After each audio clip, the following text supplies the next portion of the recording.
नमस्कार मित्रांनो, आज मी तुम्हाला संत भीमा भोई आणि भोई समाजाबद्दल सविस्तर माहिती सांगणार आहे. संत भीमा भोई हे 19व्या शतकातील ओडिशा राज्यातील एक महान संत, कवी आणि समाजसुधारक होते. त्यांचा जन्म सुमारे 1850च्या आसपास एका गरीब कुटुंबात झाला होता. त्यांचे बालपण अत्यंत साध्या परिस्थितीत गेले. त्यांना औपचारिक शिक्षण मिळाले नाही, पण त्यांच्यामध्ये आध्यात्मिक विचार आणि समाजाबद्दल खोल समज होती.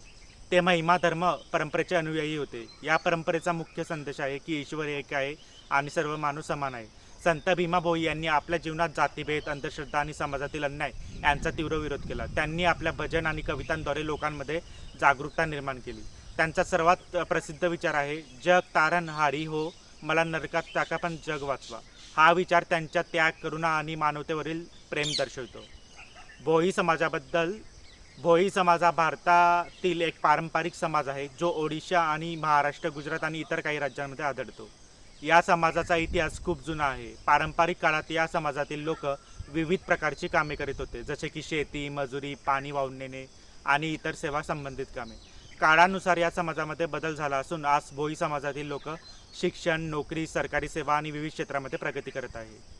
संत भीमा भोई यांची लेजेसी म्हणजेच नाव आणि ओळख. आज संत भीमा भोई यांचे नाव फक्त इतिहासपुरते मर्यादित नाही. भोई समाजामध्ये त्यांना महान प्रेरणास्थान मानले जाते. त्यांच्या नावाने अनेक सांस्कृतिक कार्यक्रम आणि जयंती साजरी केली जाते. काही ठिकाणी त्यांच्या नावाने संस्था, संघटना आणि सामाजिक उपक्रम चालतात. काही ठिकाणी त्यांच्या नावाने हॉस्पिटल, शैक्षणिक संस्था आणि सामाजिक केंद्रे देखील आहेत. त्यांचे विचार आजही समानता, मानवता आणि समाज सुधारण्यासाठी उपयोगी आहेत. संत भीमाभोई हे फक्त समाजापुरते मर्यादित नाहीत, तर ते एक संपूर्ण मानवतेचे संत आहेत. त्यांचा संदेश आजही आपल्याला शिकवतो की सर्व मानव समान आहेत आणि समाजात प्रेम आणि एकता असावी.